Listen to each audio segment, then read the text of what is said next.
Hi, I'm David with EV World News. We talk about electric vehicles, green energy, and the stock markets. And I'm back in the studio today on a Friday with our founder and chief editor, Bill Moore, and our resident engineer, Mike Herzog.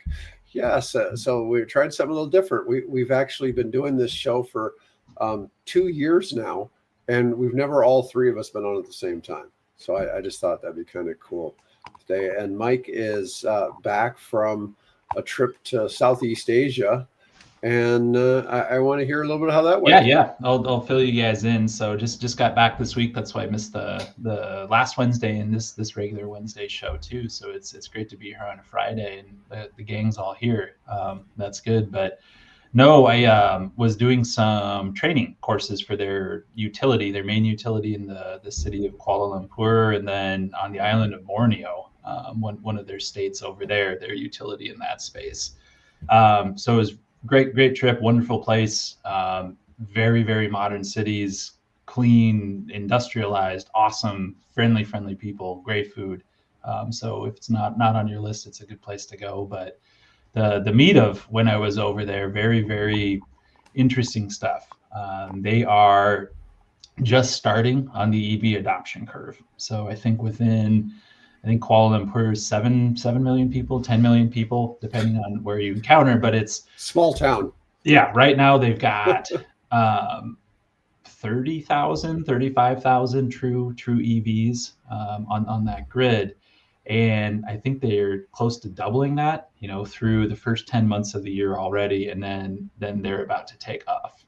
So it was an interesting space to see them and where they're at, and kind of they're very, very advanced in their planning and modeling and how they want to incorporate everything. But most of what I was there to tell them was like, yeah, I think you should probably be a little bit worried. Yes, your numbers are really, really going to spike here. So it was fun to see. It was fun to see brands we don't get to see here. At the mall, they had a Zeekr sitting right there. Nice. That I got to see. On the island, they're one of the domestic car manufacturers is Proton. Okay. It's a brand, and they're introducing an all EV model, all electric model that's coming out. Their government's about to lift some restrictions on tax credits, and because they have domestic manufacturing, kind of opening up the world to new vehicles out there. But it is an absolutely prime market for just blowing up in adoption. I mean, they are about to hit the exponential curve, and it's going to go very, very quickly. Something really interesting, they operate their grid pretty differently than we do, where they have much more redundancy built in by law. So if it's over a certain load, like for us, a Walmart, I always use Walmart as a good example. People know what that is, but anything bigger than a Walmart has to have full 100% backup power redundancy through a different connection. So where they're at, they have a lot of margin on their system because of that, but they're using it for backup. So it's kind of trying to figure out what they're going to do. The big challenge, one of the big challenges they see too, that we don't necessarily get in our part of the country, is high-rise condos. I mean, everybody in the city just 20-story condos everywhere you can see, and they have dedicated parking for most of them. So it's really, that's one of the challenges they have of, well, what happens when the 1,000 people that live in this condo all of a sudden decide that they're going to put in EVs? They want EVs, in that space. But yeah, very, very interesting. 35,000 is still, what do we figure? We have 5,000 in the Omaha metro area, I think we were told. So that's still 7 times as many as we have here, right? Of course, the population is massive. I mean, that's big population. The one city is about 4 times the size of the entire state of Nebraska population-wise. Yeah. But still, it's just fascinating to see that. So you're saying they have to have redundancy. So does that mean they have like a big battery storage? No, they have wires. They've got extra wires and extra facilities and equipment like that. That's all built into their grid. And ready to go. So that is one of the considerations that they're looking at is, what is battery backup an option? How can we utilize this on our system a little bit better? So what's their primary generation source? I'm assuming it's probably maybe natural gas, or is it natural coal? gas. Natural gas? big on natural gas. Yeah. The island is almost all natural gas with a little bit of hydro, and then the mainland, a lot of natural gas. They also have quite a bit of coal in the region. So some of the other nations are really, really heavy on coal. So when we talk about, United States, Europe, our coal production has gone down like Down, this. yeah. They're going straight up Yeah. to accommodate all the growth that they have. Well, we know that's happening in India and China, but Yep. they both feel that they are going to peak out by 2030 and then start cutting back. But, it's one of those things I talk about before. It's like, who am I to tell somebody you can't burn coal when we've been doing it for 100 years? Uh-huh. Yeah. And we've achieved an economic prosperity that they're just trying to catch up with. No, that's really a fascinating trip to see that. Yeah, we'll see. I think probably more opportunities in there. I'd be curious on some of the other things, because comparatively to where we're at, the number of scooters and motorcycles on the road, I mean, it's crazy. And weaving in and out of traffic constantly. But other nations around there, Thailand and Vietnam and Indonesia specifically, I mean, that's the main mode of transportation, and they're seeing hundreds of thousands of those already developing on their system. And these are gas powered or electric? Electric. They're moving electric. Okay, yeah. Good.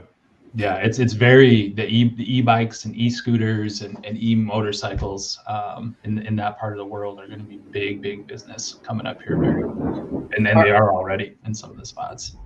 What were some? I don't suppose you've seen any of the alternative technologies there, like like Neo or anything like that, or the battery swapping technologies. No, they're not seeing that yet. They're not quite seeing that. Pretty traditional from what we've seen, but it is very, very heavily influenced by Chinese manufacturers in that technology space. Yeah. So for those grid infrastructure, were they more concerned about DC chargers or level 2 charging?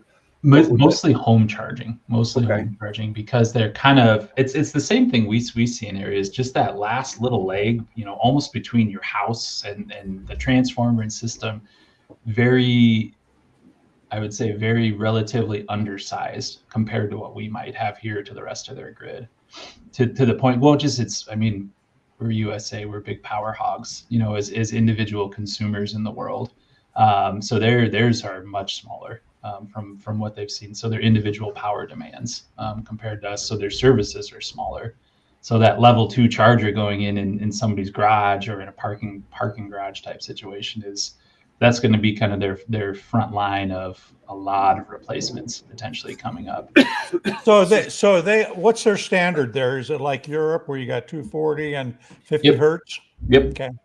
Yep. Very, very similar to European standards. So they're a little bit better shape from that standpoint, keeping current down and everything. But it's still, it's going to be a challenge when that starts to come up, because there's no diversity factor with that. One car charging is enough to put some services over. So you can't really do much with it aside from playing around it.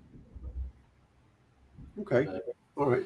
It's interesting. I mean, it's fun to see how fast they're about to take off and how they're going to handle it. What was the mix on the road? So here you never see a 3-wheel. Well, I shouldn't say never. You might see a slingshot once a month. Okay, that'd be the only 3-wheeled vehicle you see. You don't see a lot of 2-wheeled vehicles here on the road, whether it be it's the odd motorcycle. Yep. Yeah. What were you seeing there? 1 out of 4, 1 out of 5. I mean, it wasn't as prevalent like you see in Vietnam and places like that, where it's packs of 50 of them, going down the road. But it was still very, very prevalent. And with the traffic and the laws around weaving in and out of traffic and driving down the center lane, I mean, it would be a much, much faster form of transportation because you can avoid that. What's their public transit like? Very good. Very good. They have train, good bus systems, things like that. Okay. What were you seeing for like the size of the vehicles there? I realize they're probably a smaller people in the United States? Same as us. I mean, some Toyota, a lot of Toyotas, a lot of Hondas, a lot of Protons, which is their The indigenous, yeah. Yeah, I mean Honda CRV, Toyota RAV4 size vehicles, a lot of those, a lot of big vans moving through, but it wasn't the tiny little cars, smart car kind of size. I mean, it was traditional, what I would call traditionally sized vehicles compared to us. Full size pickups? No. that would be my next question. Yeah. Suburbans? That's unique to us. Yeah. Suburbans? No. Well, they did have. I wish I knew the brand of it or the specific model, but really good sized Toyota vans. I bet they were 10-seaters. They were tanks driving down the road. There was quite a few. Okay. Probably with lots of people in them. Lots of people in them. Yeah, not just the one. Not just the driver. Yeah. Suburban or a giant pickup. Yeah. Yeah. It's just different, right? I tell people all the time. It's hard to imagine the United States is the most mobilized four-wheeled country on the planet, and that the rest of the world just isn't like the U.S., in that regard. Mm-hmm. All right, let's go ahead and get into some of our news stories. So let's start out. This one's kind of funny. So, the federal EV tax credit went away. So a state jumped in here with a $2,500 state credit on EVs. Who do you think it is? This is really funny. It's like, I'll just give you a hint. They're not on the left coast. I saw the headline up there, so I'm not. Oh, you did? Okay. Yeah. I mean, I guess I do have it on the headline. It makes it tough. It's just hard to fathom that it was Texas, of all places. Mm-hmm. Texas introduced a $2,500 EV tax incentive after the federal credit ended. And now they don't have that $80,000 limit, I don't think. And so pretty much it looks like all EVs and hydrogen-powered cars. Of course, who's going to have a hydrogen-powered car in Texas? There's no hydrogen stations, right? So get a $2,500. That's wild. And that's the state? The state level put that out? It's a state one. Yeah. Yeah. So, of course, Tesla does a lot of manufacturing there, right? So it's beneficial to them, but it's going to help everybody. And the statement just kind of, I don't know. I thought that was kind of shocking that Texas, of all people, was the one that went in with the EV tax credit. Yeah. All right. Bill, you've got an exclusive on the new Toyota FT-Me shared mobility concept car. Yeah, that's interesting. The idea is that the British government funded 15 million pounds, and being matched by Toyota 15 million pounds to build this little mini car. And basically it would be, I think over in France, you would consider what's called a quadricycle. Top speed of 45 kilometers per hour, which is 8 miles per hour, something like that. Range somewhere around 60 miles. Curious that there are no pedals. All the controls will be in the steering. I can't call it a wheel because it's not round, apparently. From the one photo I found, it's actually sort of rectangular. And so you're going to be doing this. It's drive-by-wire, so there is no mechanical linkage between the wheels and the steering column. It has two tabs. If you look on the thing there, to the right and left of the center are two tabs, and you use those tabs to control your forward speed and your braking. I'm guessing there's probably somewhere in there too there's a reverse, although I couldn't find any reference to it. This is all just early development. I'd say probably a lot of these images that they have are CGI, created images. What's curious is that this is between the British government and Toyota, but you'll notice Toyota, being a Japanese company, obviously, their steering columns are always on the right side of the vehicle, and the same as Britain. The steering columns are on the right hand. You'll notice in that illustration, where's the steering column? It's the left side. It's on the left side. So they obviously going to have some kind of a compromise, I think. So I don't know what Toyota designed this for, what market originally.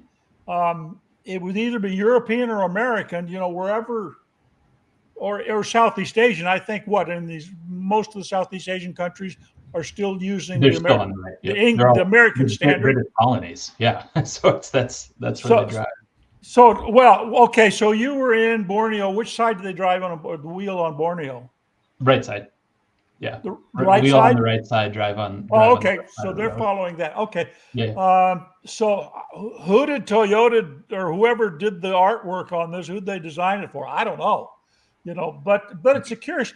And of course, the article that I came across this in talks about it being a car for teenagers. Yeah, I was going to say that looks an awful lot like the control my kid uses to play Mario Kart. Right, exactly. That way. I mean, it's a lot like that. But my thesis is that no, that's not really being developed for teenagers. That is an intra-urban mobility vehicle, and probably for a car share system. So I decided to query Google and Chat GPT and say, okay, what do you guys think? You guys, quote unquote, what's the machine think?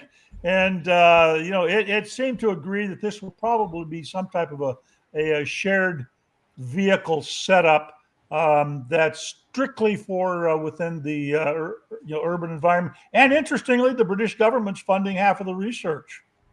So, yeah, well, they're estimating it's only going to cost about £12,000. Yeah, I know. Yeah, which is $18,000, something like that. 8 kilowatt hour battery pack. That's getting pretty small. That's pretty tiny. It's pretty Energy cost per 10 kilometers is about 2 cents or 2 pence. So about 3.5 cents, something like that. Yeah. Hourly rental rate. They'd rent it out for about £5.50 per hour. That's all at this point. That's all speculation because right. They are still researching the feasibility and things. I don't know. I'm guessing that they may have built some prototypes of that vehicle. I'm not sure, but I'm thinking that a lot of what we're seeing there are probably just CGI graphics that they've developed. I've had people try to contact me about getting involved in these shared mobility projects in the UK and then wanting to do them like in South Florida and seeing how they'd work like in an area like Miami. Miami's, you have a lot of things. You've got everything from people flying in. You've got like the Bright Line Railway bringing people from other parts of Florida. Right. There's all these places that you probably could do shared mobility there, that there'd be a demand for people taking that vehicle rather than doing Uber or Lyft. And having one of these at £12,000, that's a pretty attractive price point for somebody to get into that market. And your AI was even suggesting that the payback period would only take a year. Right. Yeah. Depending on if you go with sort of the typical shared car utilization rate, which is about 6 hours a day, and you charge people, $25 per every time they use the car or something, whatever. It could pay for itself fairly quickly. Yeah, that's why I don't think it's a teenager's car. I don't think parents are going to take and buy this thing and just let their kids commute back and forth to school in it. Yeah, I thought that was a cool little deal. All right, so the chairman of Toyota, what is it? Is that Mr. Toyota? Toyota, yeah, Mr. Ikeo Toyota. Yeah, he says the EVs pollute more than hybrids. I thought that's. I saw that headline pop up too. Yeah, very. Yeah, and he's claiming that, and he argues that one EV pollutes as much as 3 hybrids because higher emissions from making batteries in Japan's fossil fuel heavy grid. Okay. So where are they? So I'm assuming exactly how that I'm assuming they're relying heavily on coal being imported from what, Indonesia or something? Did they have that many I don't coal know Japan's deposits? grid It could makeup. be. Yeah. Hey, Yeah, I can see some of that, I guess, but it's also, you take it with a grain of salt, just because Toyota is so highly leveraged in the hybrid. Yes, I mean, exactly. that Yes, is their bread exactly. and butter right Yeah. now. So Yeah. if I'm the chairman, it turns out, hey guys, Yeah. my product's actually a lot better than everybody else's. Yeah. And here's the other thing we could probably touch on too, is that they're finding that plug-in hybrids, which have a, as long as you plug them in and use them in that, likely they're going to be great. They're finding out, however, that plug-ins hybrids are only being plugged in and utilized as they're supposed to be about 27% of the time. The rest of the time they're running off their internal combustion engine. So people just aren't charging them? They aren't charging them. Yeah. Yeah, they're forgetting to plug them in. Yeah, that's funny. Isn't that crazy? I mean, that's why you got to plug in hybrid for that reason. Yeah, exactly. That's why you would get the vehicle. Right. And all you need, because I've had a plug-in hybrid, and all you do, is you just plug it into a 110 outlet, and since most people's cars sit 10 to 12 hours a day. Okay. Mm-hmm. Sit in the garage, sit out on the driveway, sit out on getting on power to the street would be probably a problem, but plenty of time for, even at a, 110 volt, 60 amp, kind of a circuit, you can get pretty much most of the charging you need, because most cars are driven roughly about 40 miles a day anyway, as an average. And that's enough time over 12 hours, even at level 1, to put most of that charge back in the vehicle. Yeah, well, so according to the Argonne National Labs here in the United States, most EVs in the U.S. break even on emissions at about 19,500 miles. So that's similar. I mean, the UK model shows a similar amount. Let me see. In the West Virginia, where coal dominates, the Model Y emitted less CO2 per mile, 149 grams versus 177 grams. That's versus a Prius plug-in hybrid. So they're saying so most of the United States isn't coal dominant. You got a couple states that are. I mean, even Nebraska's coal dominant, right? But it's like, what is it? Like 40% of Nebraska power or something like that. Yeah. But in places probably like Pennsylvania, West Virginia, where you have that kind of play. And I've lived in both of them. Yeah. 2.5 years in West Virginia and 2.5 years in Pennsylvania and 5.5 years in West Virginia, in the middle of the coal fields. So I'm quite familiar with it. Thank you. Yeah. Well, it says in California with a cleaner grid, it's only 80 grams of CO2 per mile for a Model Y versus 130 for the Prius. Yeah, it's half of what it is in West Virginia. Yeah, so the coal does definitely make a difference, but in theory, it's still operating more efficiently, right? Burning coal through the power plant than it would be, running gas through your car. Yes, it's interesting that somebody like that is, putting that kind of misinformation out. But I don't know. It's certainly not. It's possible it could be more in some situations with their coal situation, but it's still unlikely. It's certainly not 3x. No, right? And I'm sure they can find the same example of heavy coal plant or heavy coal region in this specific area, this specific parking lot. It is three times more. All right. So, Bill, we were talking about this Xpeng flying car last week, I think it was, and they've already gotten 600 orders in the Middle East for this flying car. Yeah. Well, we had a picture of somebody sitting in one, but we really haven't gotten good images of the product. But they call it the land aircraft carrier because there's two parts to it. Right. There's an electric right, SUV, a flying right. car, and also a pickup truck. And I guess it all depends if everything's connected. I don't know. I'm anxious to get more pictures of the. Yeah, you don't have a photo of it yet? Is it Well, EV? you got this. Well, you got this picture, but it looks more, and it says Xpeng, but it seems like it's AI generated. It doesn't strike me that it is the realistic image of this. Hold on, let me see if Can you bring it up? Here. I've been trying. My computer's okay. going slow. Yeah, here we go. Oh yeah, okay. Yes. So we got this and this. So apparently this is. I'm just not sure that this is really what it is. I can see people buying it just to have the six-wheeled. Yeah, I am guessing that's somebody's daydream and a little artistic imagination. I don't think they've actually got something like that flying at this point.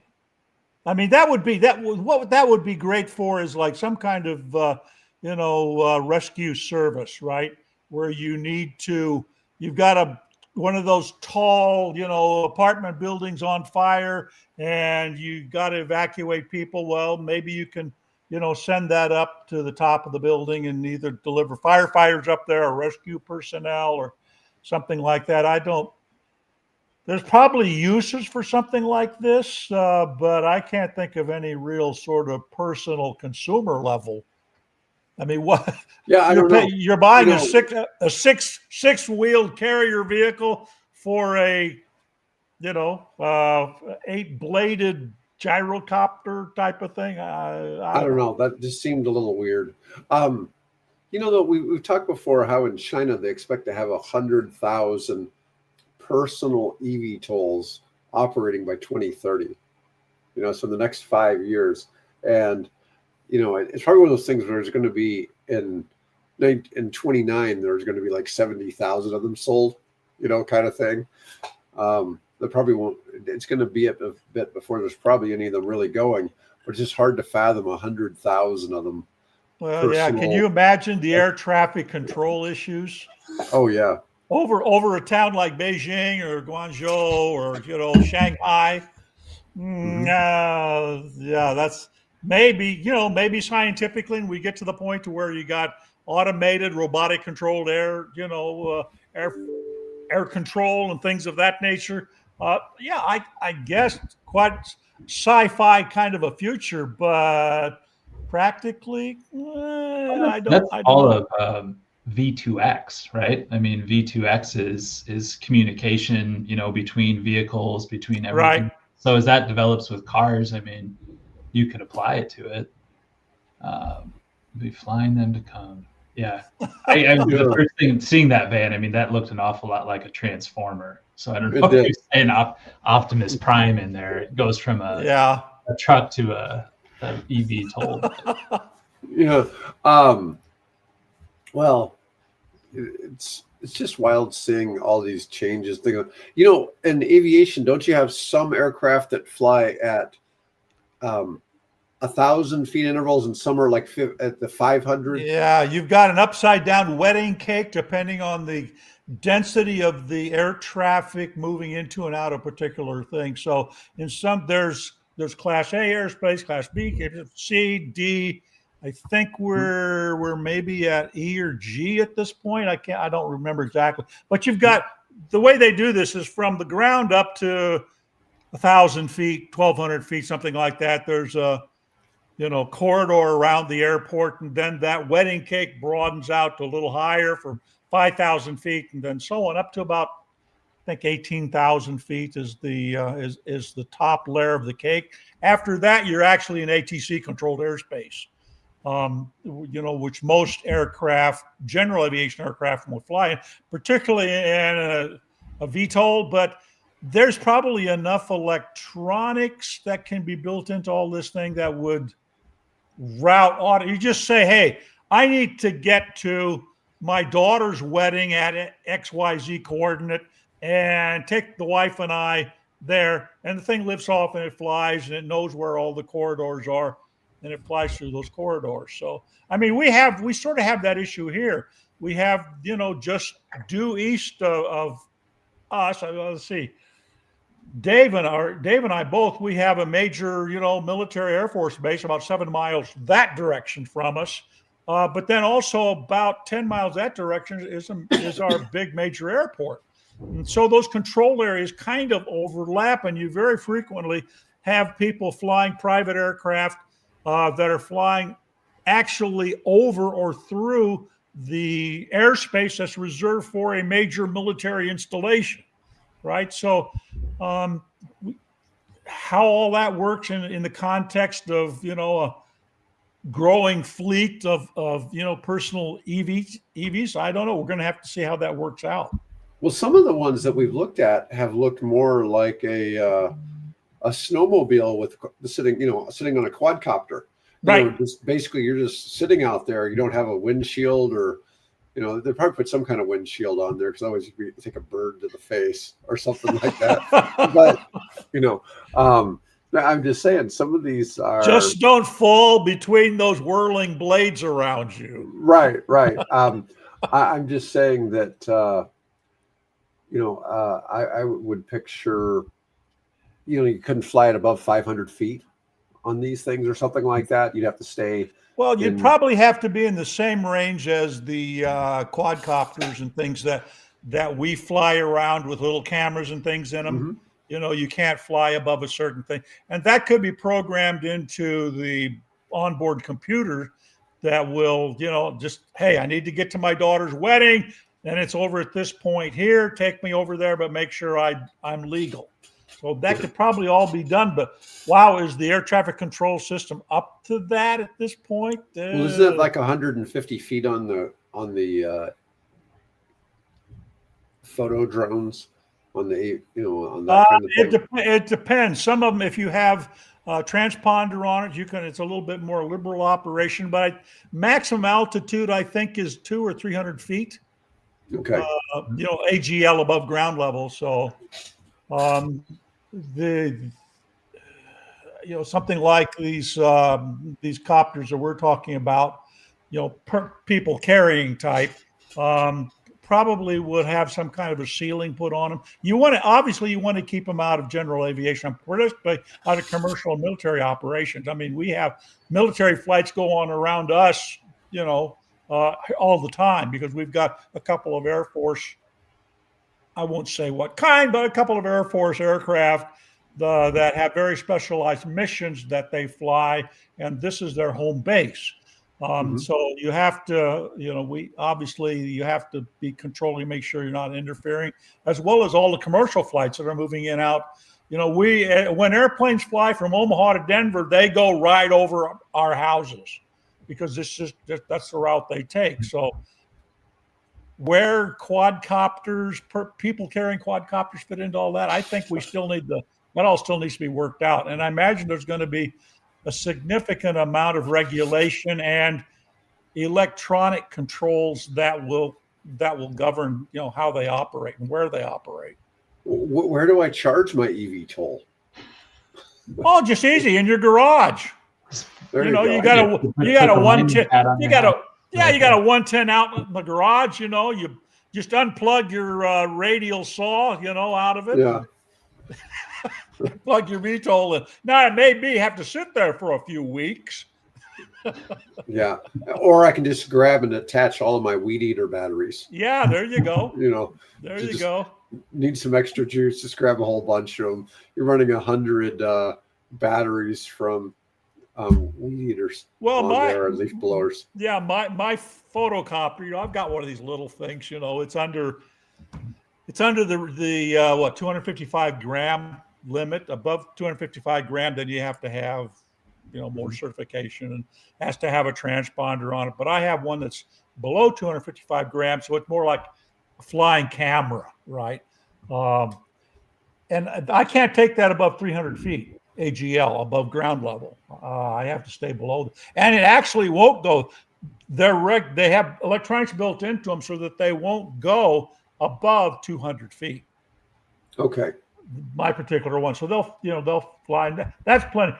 I can get some really great views of the surrounding community. Just take it up to its limit, slowly make it spin around while I'm taking photographs or taking video. And you get a really nice view of the surrounding community in it. So I got something that's a little different. We had our Katie Sasanov from Tritium on the show a month or so ago, and he posted something that I thought was worth sharing. He posted this. So this is in, let me see, it tells me where, Perth, Australia. So on the western coast of Australia. Yeah. So there's 30 Mercedes EV trucks here plugged into 15 chargers. This is an off-grid setup. There's 4.4 megawatts of solar. That's what, about 22 acres of solar. Wow, yeah. Yeah. And they've got 10.4 megawatt hours of battery storage. Now, that amount of battery storage should be able to hold enough without the sun being out that it could charge all of those batteries and give them 300 kilowatts or 300 kilowatt hours. So I thought, that's an interesting way. These are all local, look like delivery vans of some type. Yeah, but it's all it's an all electric, all off grid setup. And wow, yeah, nice. I just thought that was pretty fascinating. I mean, we've seen something like this for Tesla, where Tesla has done this out west, but it's just a car setup. Right. And these are obviously, bigger trucks, bigger batteries. I don't know that they have that kind of battery pack on these, but these being local delivery trucks, they probably don't have more than 150 kilowatt battery pack, I bet.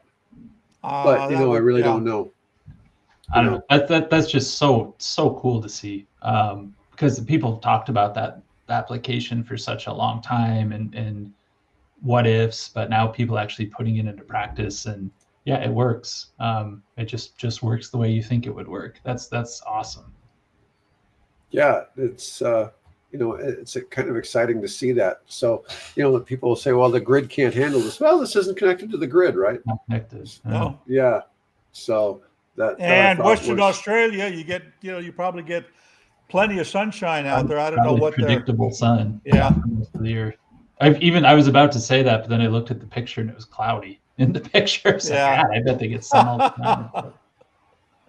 Yeah. So China has built the world's largest solar park in Tibet, 10 times the size of Manhattan. Now, we previously had the world's largest solar farm was in India. So this one's supposed to be even bigger. But it's in the Tibetan plateau. Now, the thing I don't get about that is, where are they sending that energy? It's generating almost 17 gigawatts of electricity.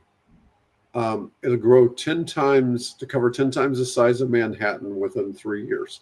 It's at 10,000 feet above sea level. Yep. The thin air allows the solar panels to absorb more sunlight than they would at lower elevations.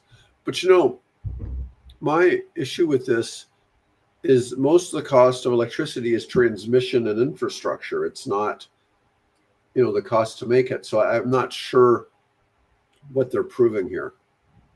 I mean, what's your thought, Mike?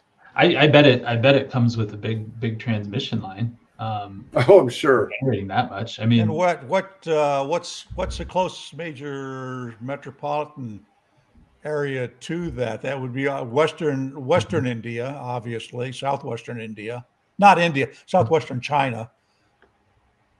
I don't know, but it's if they're growing everywhere, I mean that's one of the areas that, if I'm thinking about it correctly, is pretty rural as it is today. Yeah. So maybe that's infrastructure is growing very quickly, and this is to meet the rising demand, that they're looking at. Otherwise, it's build a couple hundred miles of transmission to get it somewhere. But it's Yeah, if they have local use for it, fantastic. That's great. If you have to ship it somewhere through lines, then you're what do you it's gain? kind of a moot point, right? Yeah. Well, it's one of the things I think most people don't understand about energy is you have a certain cost to produce the energy, but it's that infrastructure to get it to the end customer that really makes a big difference. And so when people are talking about, even if they're able to make this electricity for 2 cents a kilowatt, if it costs them 20 cents a kilowatt to transmit it, get it to people who need it, then right. That's the issue you get into in places like California. Well, actually, I'm going to get into. I've got another solar story, but this one also came from LinkedIn. Somebody's talking about how the government's own data rebuts what the Trump administration claims about wind and solar prices. And that's easy. Yeah, I get that, but this is looking at the share of electrical supply derived from wind and solar and the state's average retail electricity price. Well, Iowa's first. They got 52% of the electricity comes from wind and solar. And I would say 52% 50% comes from wind. Wind, yeah. Right. No, I get it. South Dakota, the same thing, 52%, 11.7 cents. Then you get to California, 51% of their electricity is from wind and solar, but they're at 28 cents. And the difference is there, none of, the population isn't near where the green technology is at, right? It's generally a long ways away. New Mexico, 49% of their electricity, 9.9 cents. Kansas, 12.1 cents. We see Colorado gets most of it. Oklahoma's still pretty good. It is funny because you think of Oklahoma as being a big gas state, right?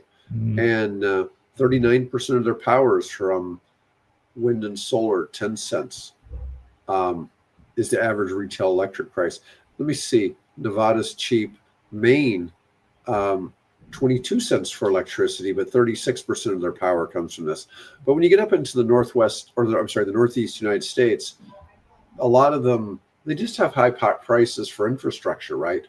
I think there's something different about the infrastructure costs there. Maybe it's, I don't know. A lot of it's Maine specifically, where they've had a lot of issues. And if I'm thinking about it right, they got big trouble a few years ago. Some of their big utilities, with metering and challenges like that. So I think Maine is kind of an odd duck from some of the pricing out there.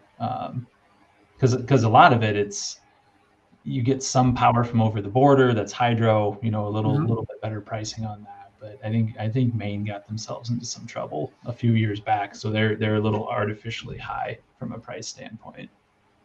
Well, let's see, and then Hawaii. Now Hawaii's 30-something percent renewables, but they have 36-cent cost for electricity. But the thing is, everything is, it's islands, right? And so one island's probably not supplying the electricity for the next island, and so it's really anything that's not renewable is coming in and has that high import cost. And then you have just simply the duplication of facilities. Each one is an independent energy system. You can't have one centralized power system on the island of Hawaii, tapping into the geothermal from Kilauea and distributing that across all the other islands. It's just not happening. Every island has to have its own system of generation and grid. Yes. Let me see. It's interesting. Texas, 10 cents. You think of Texas once again being a big oil state, but a third of their power comes from solar and wind. And aren't they in second place for solar and wind behind California, I think? Yeah. North Dakota gets a third of their power from solar and wind, and they're at 8.7 cents average. Nebraska comes in 17th place down here at 26% of our grid being wind and solar, and ours is 10 cents. Oh, it doesn't give us other figures, but anyways, obviously most states that use a high amount of wind and solar are fairly inexpensive. And, it's good to see what those numbers really look like. Let's see. Oh, Hey, so Mike, why are we, given our resources, why are we relatively low on the scale compared to Oklahoma or Kansas? Compared to our direct neighbors in that space, Nebraska is unique in that we're a public power state. Right. So for the 20-aughts and through 2010s, when Iowa was booming, Missouri, South Dakota, they could take advantage of the production tax credits and all of the credits and subsidies and incentives to put in wind that Nebraska couldn't take advantage of because our utilities don't pay taxes. We do have payments in lieu of taxes, but because we're entirely government entities, we didn't do that. So just recently, within the past couple of years, they maybe even shorter than that, they put in direct pay, which allows public entities like our utilities in the state to take advantage of all of that. But for years, Iowa was just developing like gangbusters and just killed the markets because of all the government subsidies and tax credits they got out of it. Whereas Nebraska, we couldn't take advantage, so we didn't develop wind. That was because Mid-American is a commercial entity as opposed to a public utility. Yeah, so they get all those benefits and reduced taxes out of it, and we don't pay taxes. They for 15 years they were putting in wind when we weren't putting hardly anything in. That's why all those numbers around us, Iowa, the Dakotas, Missouri, I mean, it's all wind, especially Iowa. I mean, it's all wind that they put in. Yeah, it's interesting to see how those work out. The planning with the government on rebates and different things and tax credits. And it's like, it's funny that Nebraska just kind of missed out on the whole big picture, right? It's strange how some of this plays out, isn't it? All right, let's talk about the Honda Prologue. So the Prologue is the third most popular EV in the U.S. In August, behind the Model Y and the Model 3. So that's pretty impressive. This is just SUVs, offering $12,000 in average incentives. The Honda Prologue scored big as buyers rushed to claim the federal tax credits. So a lot of that had to do with the tax credit that was ending. They had additional bonuses. Last month, buyers could get up to $20,000 in combined savings. So they had the $7,500 credit, $9,500 in financing bonuses, trade-in offers, and 0% interest for 6 years. They really went to town on trying to make that thing sell. So in August, 138,000 EVs were registered in the U.S., up 24% from a year ago. Honda Prologues surged 81% to 9,000 Prologues for the month of August. Pretty good number. They had more registrations in the Chevy Equinox in August, and it's based on the same GM Ultium platform. The Equinox is out selling the Prologue through September, though. Let's see. Although some automakers don't report monthly or U.S. sales numbers, S&P Global Mobility data offers a snapshot of sales performance. The Prologue was yet again one of the most discounted models with incentives of $12,700 in August. The previous year, it had only been $5,800, so they added $7,000 in additional incentives. And to put it in perspective, Honda's gas-powered CR-V had only $2,000 of incentives in August. But I thought that was kind of cool. We like seeing Honda doing something in the space. I see more of them. I see obviously them different around than what Toyota. Oh yeah. I mean, they're popping up. They've embraced it. We don't see that many here, like a Honda, but I'm sure in other parts of the country you see tons of them. I think I'm on a delay. All right. No, you're okay. You're okay. Let's see. Here was something I found that we had an article posted on plummeting battery prices. So we've talked about how battery prices have plummeted 90% in the last 10 years or whatever. They're expected to plummet another 70% in the next 2 to 4 years. It's really amazing how the batteries. I mean, we're going to be talking. A battery replacement is going to get down to probably like $3,000. And when people talk about that, that's a whole lot cheaper than a gas engine going out. A whole lot different situation. That the battery prices are dropping that much, and some of the companies that make batteries, Cattle, BYD, Volkswagen, have all suggested this in press releases, and that's going to definitely affect the retail prices of cars. Yeah, I came across an article that suggested, and I'm trying to remember which it was, BYD or Cattle, one of the two, are looking at $10 per kilowatt hour. $10, and supposed to we're about 100, 115, something like that.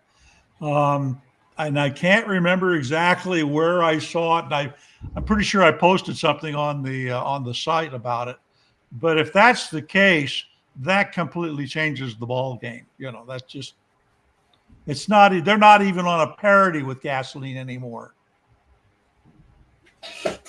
Yeah, no, that's getting insane. Yeah, that opens up the market to everything. I mean, that's mass scale transit. That's your trains. I mean, that's everything opens up at that price. Yeah, you start talking about 100 kilowatt hour battery being $1,000. Yeah, I mean, that math is just crazy to think about. How cheap a car is going to get. I mean, you take all the EVs and you knock $15,000 off the price.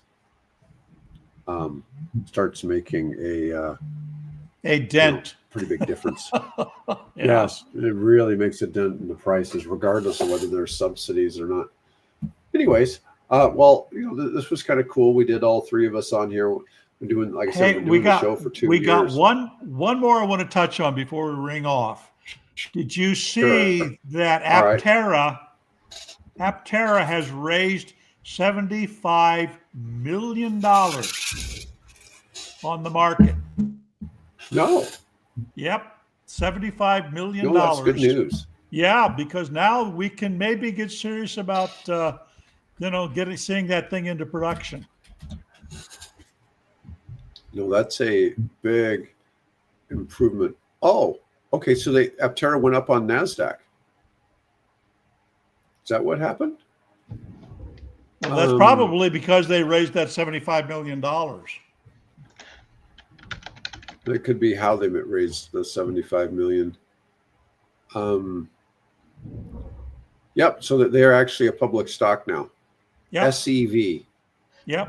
Yeah. The solar mobility company focused on developing. This is as of yesterday. Wow. Okay. Well, good. Well, good. Yeah, maybe we might start to see some of these things actually on the road at some. I mean, they got a lot of people who expressed interest in it, and you had even early,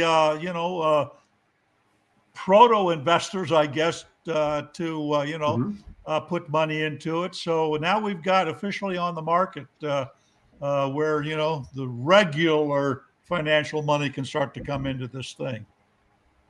Yeah, the thing is, like Jigger Shaw said in our thing, can they start producing 400,000 a year? But do they need to make 400,000 a year? That's one of the things too. I mean, they're not, obviously Aptera is not in the traditional auto space. They're an alternative vehicle, but they certainly could replace a whole lot of cars. Yeah, I mean, technically they're not an automobile, right?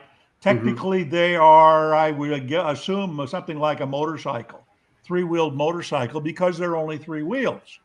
So that it's a different market, but maybe we're ready for that kind of a market. Yeah, I missed that about the Aptera. That's really interesting news. We have to start following that stock to see where that one goes. I'm glad you brought that up.